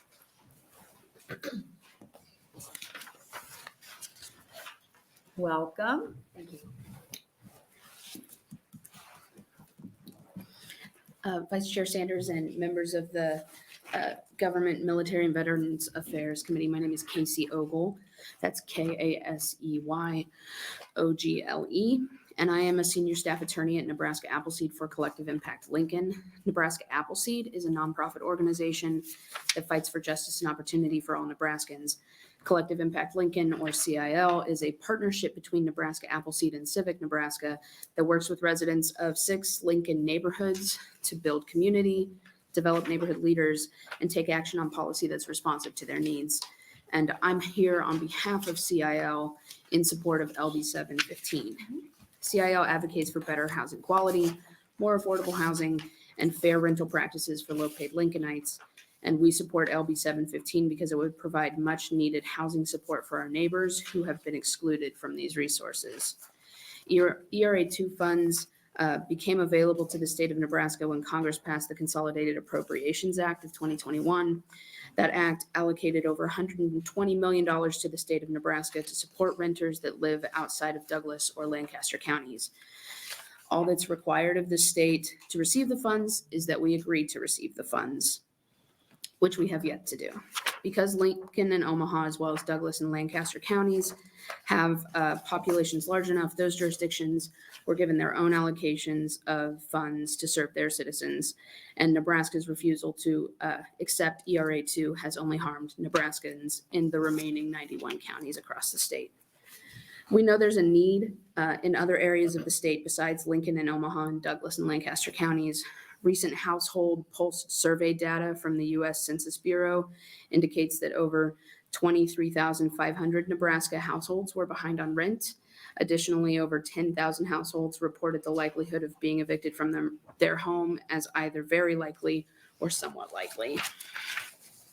Some of the funds originally allocated to Nebraska have already been reallocated to other jurisdictions, including Omaha, that accepted their ERA 2 allocations and have already spent them. However, some of these funds still remain available to the state until all ERA 2 funds expire on September 30th, 2025. We remain hopeful that the governor accepts the funds so that this bill will no longer be needed, but if not, LB 715 ensures that we can help our neighbors. And for these reasons, we urge you to advance LB 715. Thank you. Check to see if there are any questions. Senator Rainbow. Thank you, Ms. Ogle. It's good to see you. Can you tell me again, so we have to use the funds by September 1st, 2025. Is that correct? Or just a request for the funds has to be in, or? That's when Congress's appropriation expires. So the funds become no longer available across the country on that date. So presumably we would need to ask for them and have some time to spend them. Okay, thank you. Any other questions? See none? Thank you for your testimony. Are there any other proponents? Any opponents?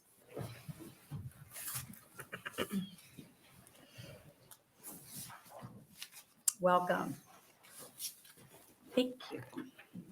Members of the Government, Military, and Veterans Affairs Committee, my name is Jessica Shelburne, JESSICA-SHELBURN. I'm the State Director of Americans for Prosperity. It will be no surprise to those of you who were here last year that we are in opposition to having the governor request and apply for this additional funding. Since the beginning of the global coronavirus pandemic in 2020, Americans for Prosperity advocated for timely, targeted, and temporary responses to the coronavirus. Nebraska has taken part in various federal programs to assist citizens of our state in weathering the coronavirus pandemic. And our economy and our state is stronger now than it was when we were faced with that global pandemic. The first round of rental assistance funding had not even been fully utilized when this body last year sustained the veto of LB 1073. And my understanding is that the program never was fully utilized. So while I understand that there is still a need and we have individuals who are still struggling, the program was never fully utilized in the first round. So going back and getting additional funding, I don't know that it's going to be fully utilized this time. And again, it goes to that timely, temporary, and targeted response. As with any government program, you know, we've heard a lot of stories, some dating back to the flooding issues, you know, not all related to the coronavirus. When you think about it, the ARPA funds were directly in response to help people get by during that global pandemic. We're hearing folks who are saying we need this additional funding. Well, what happens after September of 2025 when the federal government is no longer providing that funding? What happens then? Is the state going to need to come in and come up with this additional funding to continue to help in this situation? Or do we need to look at other options that have more longevity and are significant changes to help address the issues?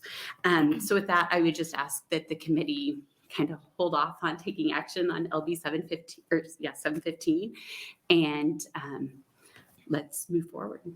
Thank you. Thank you. Check to see if there are any questions. Senator Conrad. Hi, Jessica. Always good to see you. And yeah, from a philosophical perspective, I don't think that your opposition is surprising, but I just wanted to follow up on a couple of key points. So just for consistency's sake, does Americans for Prosperity testify against all reappropriations? I don't know that we've testified against all reappropriations. Any reappropriations? I think this is probably the first time that I've testified in opposition. Last year, I can't remember, we missed the hearing on this bill last year, and so we engaged once it hit the floor. And I actually think last year it was amended into another bill and to change the bill so that they had a vehicle on the floor. Okay. And then I know that you work for an organization that has networks in all 50 states. Has your organization taken a similar position in the sister states that they work in, to the best of your knowledge? Yes. I know that you can't know everything that's happening Yes. across the country. You're very knowledgeable, but that's a big ask. And has that position prevailed in our sister states? You know, I'm not going to say that it has. I know that even just with the states that are in my region, for example, you know, you can only do so much. Sure. And I know that other states have utilized the second round of funding. But I guess from my perspective, and I try to take a very principled approach with everything that AFP Nebraska engages on. And from my perspective, you know, it just goes back to that position of we wanted timely, targeted, and temporary. Mm-hmm. And we're looking at extending this out 5 years. Mm-hmm. Okay, I understand that. And I appreciate when groups take a principled approach because I think it sparks an opportunity sometimes for very unique alliances that are very powerful, that are not hindered by partisanship. So I know we found opportunities to work together on a lot of things, even though we have significant disagreements on other areas. And I really appreciate that about your approach. But I just have two quick follow-ups there. So in regards to the organization's position that ARPA funds be utilized in a timely, targeted, and temporary manner, have you been consistently providing this testimony to other ARPA proposals before the legislature this year that don't meet that criteria? You know,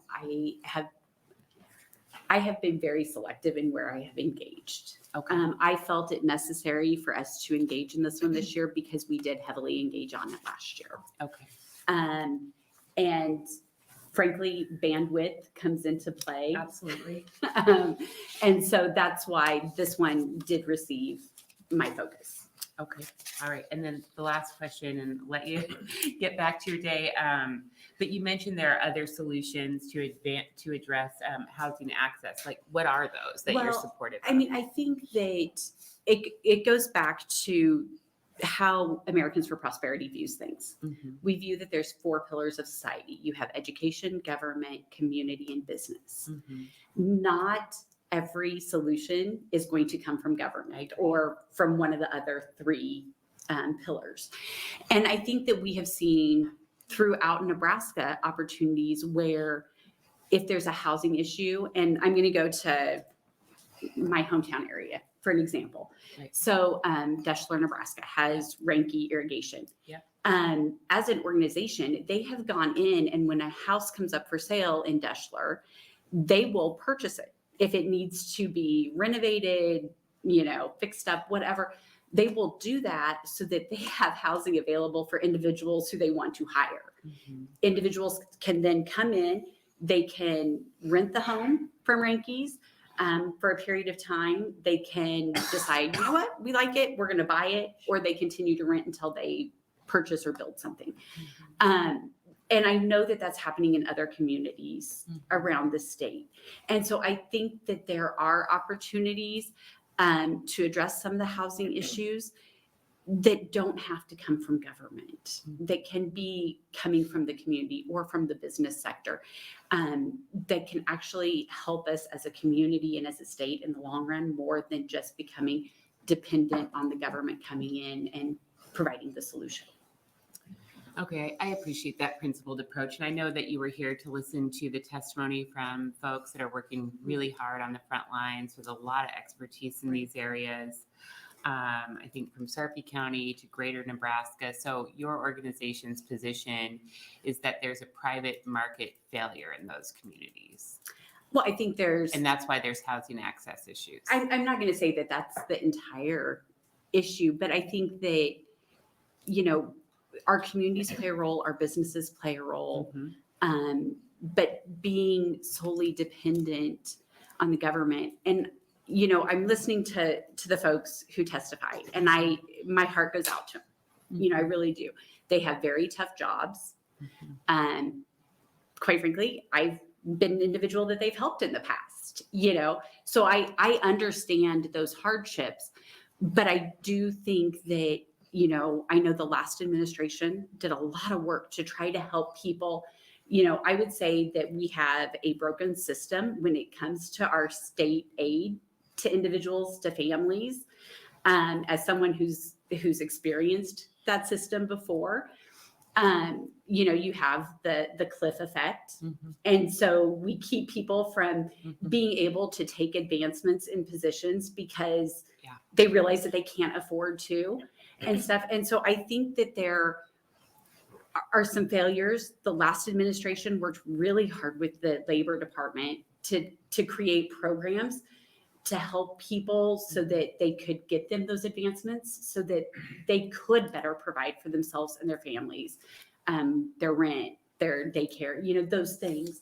And so I think that there are programs out there, not saying that it's going to help everyone, but I think that going back to just trying to take that principled approach with this specific program, I felt like I needed to come in and testify in opposition. Okay, no, I appreciate that. And then I guess just the very final point that your response kind of sparked in my mind is that I think that there are very interesting and important debates about the role of the private sector, about the role of government. I completely agree that government can't and shouldn't be the answer to all of society's challenges. But while we have those great debates, what happens to the 2-year-old who's with his dad, who's working 2 jobs and shows up in his jammies and is going to lose his house? Right. I don't have the answer for that. Okay, thanks. Thank you. Senator Rainbow. Yes, thank you so much for testifying. And I can tell you as a Lincoln City Council person, my ears really perked up when I came in when Aaron was talking about the $12 million that's on the table for affordable housing. I can tell you that we've tried very creative things with our ARPA funds. working with our private rentals to try to come up with solutions. And we know that our existing housing stock is in some of the oldest areas of our city. And so we've partnered with the landlords of that existing housing stock, because I heard from a lot of testifiers, it's in many cases, deplorable condition. And so we partnered with them and said, hey, what would really help get this up to maybe code? For example, without being mandated to do so, what would really help? And they said, you know, if we could get some, and they gave a range of like $10,000 to $15,000 per unit assistance from the ARPA funds that we had, that we could really make a difference in the existing housing stock. And they would agree to keep it at a very affordable rent for X amount of years. And so we took out as a pilot project to see, okay, let's just take some feelers out. And I think we had enough funding to do maybe 125 units as a pilot project. And we got about 580 applications for this. So we know that this funding, and I wish we had more funds from the ARPA dollars. And so I know there are $12 million in affordable housing out there. So I mean, we could absolutely use it in a heartbeat. But these are, you know, private entities partnering with the government, being able to take those dollars and do so much more than what the government could do. And I was presenting another affordable housing recommendation, and we know that there is such a need, working with a lot of great affordable housing private developers who know how to make and leverage whatever financing tools that they can get. And so when I hear their stories, it's stories I hear all the time. And for us not to take advantage of it, it just reminds me of the Medicaid nightmare, where we could have helped so many Nebraskans and we would have been in a better position. And the testimony we heard is that, you know, it just goes back to other states. And that's to me is unconscionable. If we had that opportunity, those are our federal dollars allocated for our state. We have ways we can use them, and to have some of our leaders say, no, I don't think we need them. They're not being allocated. I know that all the stuff that came in Lincoln, we have allocated it out, and I would say I really commend all the organizations that we work with to help us do that. But the need is huge, and when inflation hits right in the middle of us trying to recover from the pandemic, you know, people and families, as you know, are still recovering, and just to get another double whammy of double digits at times inflation, really it makes that elusive goal of trying to get people in a better place. And I kind of view that as a big part of my job. And you know, I know a lot of us here will fight for every single dollar we can to help the people in our community have a helping hand, and not a handout, but a helping hand. So thank you for the work you do. I appreciate your ideas and viewpoints. I just don't agree with them, but you know, thank you. Understand. Are there any other questions? See none. Thank you for your testimony. Are there any other opponents? Any in the neutral? You see none. I think Senator Cavanaugh is still here. We do have position comments, and on LB 715, proponents 37, opponents 8, and 0 in the neutral. Well, thank you, Vice Chair Sanders and members of the Government, Military, and Veterans Affairs Committee. I just wanted to put a fine point on a few things, and I really do appreciate Ms. Shelburn's testimony, and I would point out that she did come and testify in favor of one of my bills yesterday that was about helping keep folks in their houses. And it was a different specific issue about people losing their houses, but so we can certainly work together where we can work together and things. But I do like the timely, targeted, and temporary. And I actually think that this strikes all those boxes. I mean, this is, to Senator Raybould's point, this is still a timely issue, that there are still people who we have it's a hangover effect of the COVID economy, and we are facing inflation. I know that the Fed just increased the interest rates again this week. And so I think it is still having a long-term effect. And targeted, I think Dr. Feistinger pointed out we can put constraints on this money. We can put work requirements on it. We can say we're only giving this to folks who have a job, are working. We can put a limited duration on it. So you can say that people can only get 6 months of housing assistance, so they can't stay on it for indefinitely. I just want to make sure Senator Raybold knows the $12 million in affordable housing is not, Lincoln would not be eligible for that money. What? This money can only go to the other 91 counties besides Lancaster and Douglas. So it could go to Senator Sanders County, Senator Lowe's County, Senator Halloran's County, Senator Aguilar's counties, Senator Brewer's counties, but not yours and Senator Conrad's and Senator Hunt's. But that's because those counties have already gotten their allocation in that funding. And in terms of the kind of roles of the different aspects of society here, the $12 million in affordable housing, though, would go to private developers to develop affordable housing in those communities. And so it's a public-private partnership. And in terms of the answer to the question about how the first round of funding worked, we've learned a lot from that. And there's a specific push in these conversations we've had with the governor's office and the stakeholders about how to do this more effectively to make sure that we don't have a lot of waste and slow rollout. So we learned from the previous implementation, making sure that this money is going to go out to folks in as quickly, efficiently, and targeted manner as possible. So I do appreciate all of the proponents and the constructive criticism from opponents that I think ultimately, when we accept this money, will be addressed. And I think everyone will be happy with how this gets implemented. I think that this is something that Nebraskans would have a need for. It's federal money that's being spent anyway, so we should be spending it on our citizens in Nebraska. And with that, I take any questions. See any questions? Senator Raybold. Sorry, Senator Cavanaugh, I came in late. I was actually in appropriations working with community action partnerships on all the good things that they do, helping families out all across the 93 counties. But so, and I apologize, is the governor receptive to this? Is he willing to sign on to this and get it done as quickly as possible? Well, I would say if the governor had accepted it already, I would have withdrawn the bill. Okay. But we have had several conversations, and I'm cautiously optimistic that with the constraints as described, I think the governor may be warming up to the idea. And then there are so many agencies out there that already know how to do affordable housing, working with private developers that are experts in it. And, I don't know and I apologize, just having a chance to dive into this bill, but I'm really, really excited about it. But there's organizations like NeighborWorks that already work with housing developers on all different income scales. I don't know if that's in. Well, I believe, is it Marker? My handwriting's not very good. From the Nebraska Housing Developers Association was here, testified.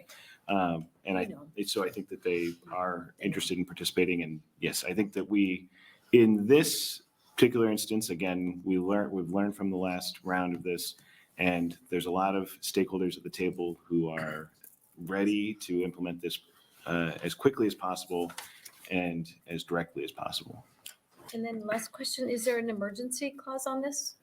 On this bill, Yeah. I don't believe we did have an emergency clause on this bill, but I guess I don't recall how we wrote it. There is not. So if there's no emergency clause, how does that work? Well, there is an emergency clause, but even if we didn't adopt the emergency clause, that would just mean that the bill wouldn't go into effect until September 9th or something along those lines. And we would still have at least 2 more years to actually effectuate the program. The reason for the emergency, of course, is, as you heard, the need is here. And the sooner we can get the money in the bank accounts of the state of Nebraska, the sooner we can get it to the folks who need it. So if we pass it out of committee, since I'm still a rookie in this job, so if we pass it out of committee, then it goes to general fund, Yes. right? And then we have to debate it on the floor? Right, well, and as you're aware, the floor, anything that does not currently have a priority is not likely to be debated this session. However, because this money is available until 2025, there'd be the option to debate it, of course, next session, if it makes it to the floor, and it would have the opportunity to be amended onto any other bill that may be moving it would meet the germaneness requirements. Or the governor could sign it any day. The governor could accept the funds at any time. At any time. Okay. Thank you.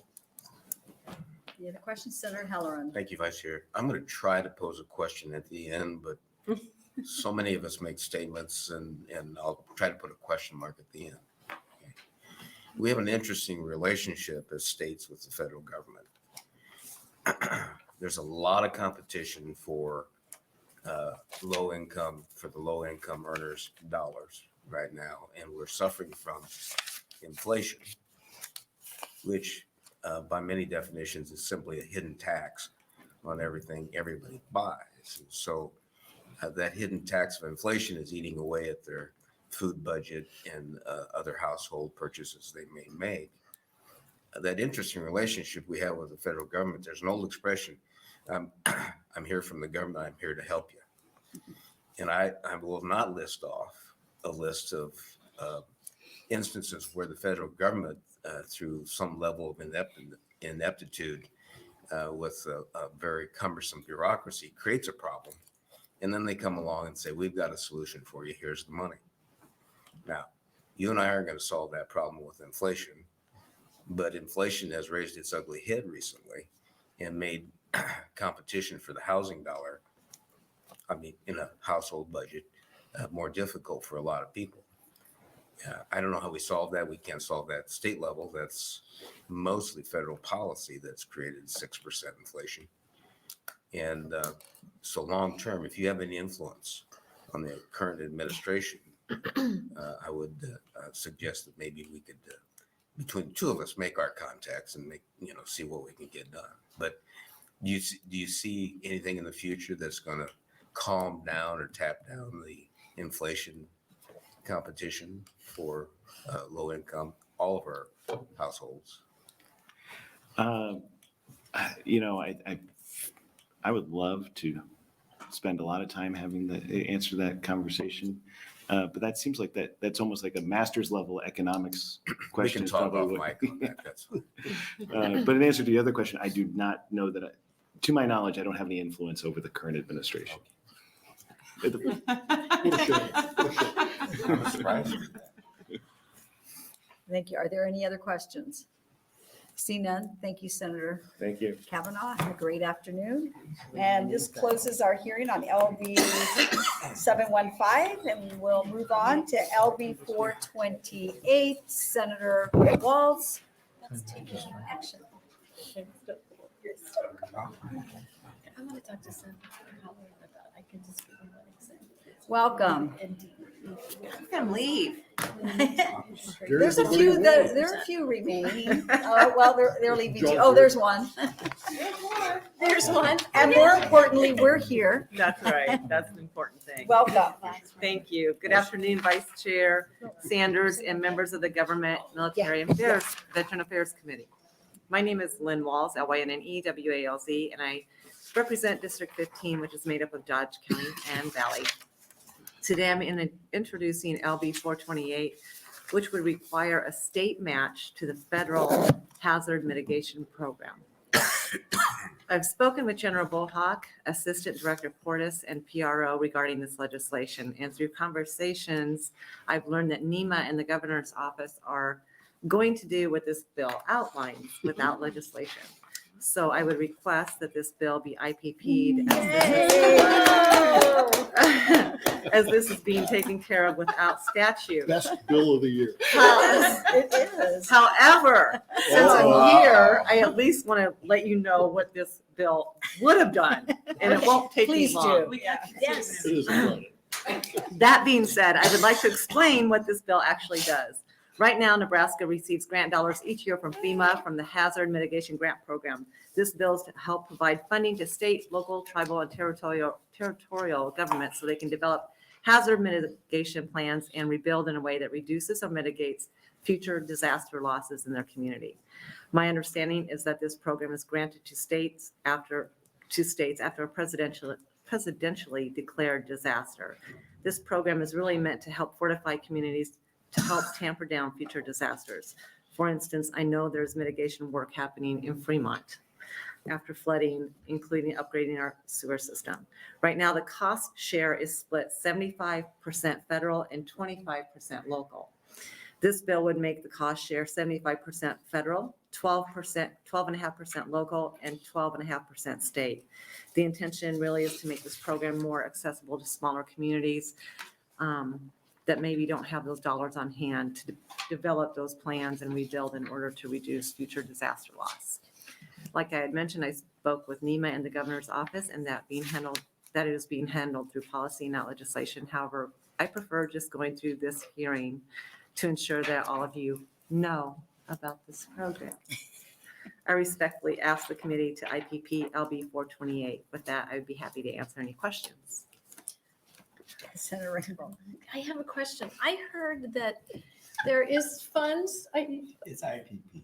It's Yeah, IPP, but I want to know more about it. I Great. mean, I heard that there was That's funding, all money. it's emergency funding that was allocated to Fremont because of the 2019 floods. Yes. But that someone told me that none of it has been spent. Is that a fictitious statement? There's been a lot of frustration just on the ability to actually get the funds Right. and we've had a lot of conversations over the Okay. summer about that as well. So Okay. I think we're really going in the right direction. Okay. All right. Thank you. All right, Point so of there are order. more questions. Point of Senator order. Halloran. Point of order. I know there's rules against outbursts from testifiers for support or opposition, but is there rules against the committee showing support? No. Were I think I we, can overrule it. were we too happy about it? Response. I Majority. don't think that's governed in the index to the model rules that Senator Erdman linked up in the rules debate earlier this year. I think you're good to go. Are there any other questions? We still need to have testifiers, right? Yeah. Proponents and opponents? Okay. And there's just a small line outside. Oh. Thank you, Senator Walz. Are there any proponents? This is my first IPP bill. I'm so excited. John. Welcome. Sure. Good afternoon, Good afternoon, John. Vice Chair Sanders, members of the Government, Military, and Veterans Affairs Committee. My name is John Cannon, Joncannon. I'm the Executive Director of NACO, here to testify today in support of LB 428. Thanks to Senator Walz. Thanks also to the Governor for brokering this deal. We certainly appreciate it. Senator Walz approached me first when I attended the Dodge County Board meeting last summer and wanted to start working on it then. I certainly appreciate the fact that she's taken an interest in this whole thing. And I do want to mention, by the way, on that note, certainly you are all invited to go attend your county board meetings. They would all certainly appreciate your presence there so you can hear what's going on at the county level. We appreciate Senator Walz recognizing this issue and working on finding a solution. And I'm happy to take any questions you might have on the last day of hearings in the government committee. He doesn't even have a timer and he's talking really fast. So let me check to see if there are any questions. See none. Thank you very much for your Thank you. for your testimony. Are there others? Proponents? Opponents? Anyone in the neutral? Senator Walz, would you like to close? No. She No thought way of about it closing? for a minute. And for the Thought. record, position Thought. comments, there were none. None in proponent, opponent, or neutral. So we will close on LB 428. Thank you very much. And we will open on LB 287. Okay. Welcome. Welcome. See if you can beat that. All right. Good afternoon. Good afternoon, Vice Chair Sanders. I'm Tony Baker. That's spelled Tonybaker. I'm Senator Brewer's legislative aide. He sends his regrets from the doctor's office for the appointment he's presently at. In the interest of time, let me touch on a few facts that are germane to this bill. This bill talks about joint public agencies. Those are a creature of the legislature. That's when 2 or more units of local government get together, like a county and a school, for example, and they want to build a pool and use their combined levy authority to do it. JPAs were created in 1999 by LB 87. That was a Senator Wickersham bill. And in 2015, the powers and authorities of JPAs were limited by LB 132 from Senator Epke, which sought to cause them to follow the same bonding procedures as every other bonding authority. Now, let me tell you the real reason Senator Brewer introduced this bill. He did it to help a fellow senator. This bill is like carrying a gun, which Tom likes to do, so I thought I would use this analogy. It's better to have it and not need it than need it and not have it. It's often very useful to have 2 different bills that are both opening the same chapter and section of statute be introduced and have hearings. That way, if one of those bills fails, there's another bill that's germane that's had a hearing, and that's why this bill was introduced. It's against our rules to amend language into a bill that has not been heard in the hearing. I'm not sure that rule is always followed, but I've seen it most of the time. As it turns out, Senator Linehan doesn't like JPAs either. LB 299 is her bill that does this very same thing, and it's on select file right now. Therefore, with those facts in mind, we have not asked anyone to come here and testify for this bill. This is the last day of bill hearings, and I have the distinct honor of being dead last bill introducer in front of the government committee. And so, subject to any questions the vice chair may authorize, that concludes my remarks. Are there any questions? I see none. They thought about it. 2 minutes? No, you 23 can't seconds. I know. Thank you for your testimony. We still need to do proponents and opponents, I guess. Proponents? Any I could opponents? see a glimmer. We in do. Senator Valerian's Oh, eye. man.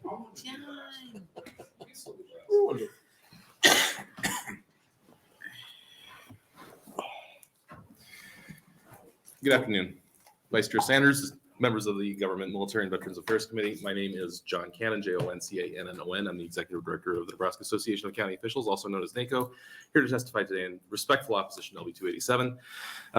The only reason that we're opposed to this is, and I see that I'm out of time. I haven't taken. The only reason we're opposed to this is that we have a constitutional levy limit of 50 cents for counties, and statutorily 5 cents of that we can only get access to the last 5 cents of our constitutional lid if we do it through a JPA or an interlocal agreement. For what it's, that's in, by the way, Nebraska Revised Statute section 77-3442 subsection 8. For what it's worth, there are 3 counties that are over 45 cents on their levy. There are 6 counties over 40 cents. So Adams County is one of them, Senator.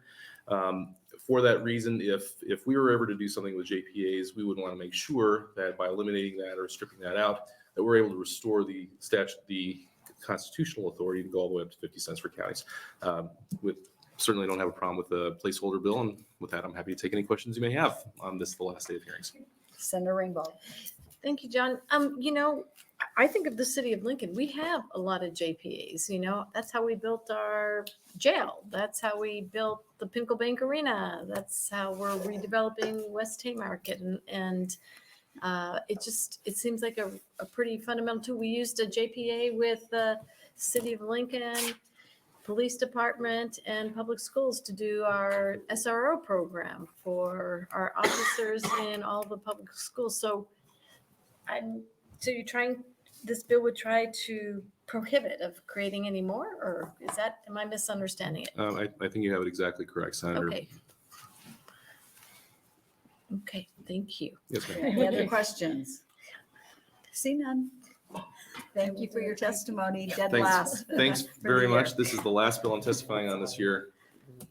Thank you very much. Thank you very much. Are there any other opponents? Any in the neutral? See none. Tony Baker, would you like to close? Oh, no. You want to be the last one to speak. Come on. We do have some position comments. Proponents 2, opponents 7, and 0 in the neutral. Thank you for this That's opportunity. good that you're closing. Thank you very much. That closes the hearing on LB 287. and good night.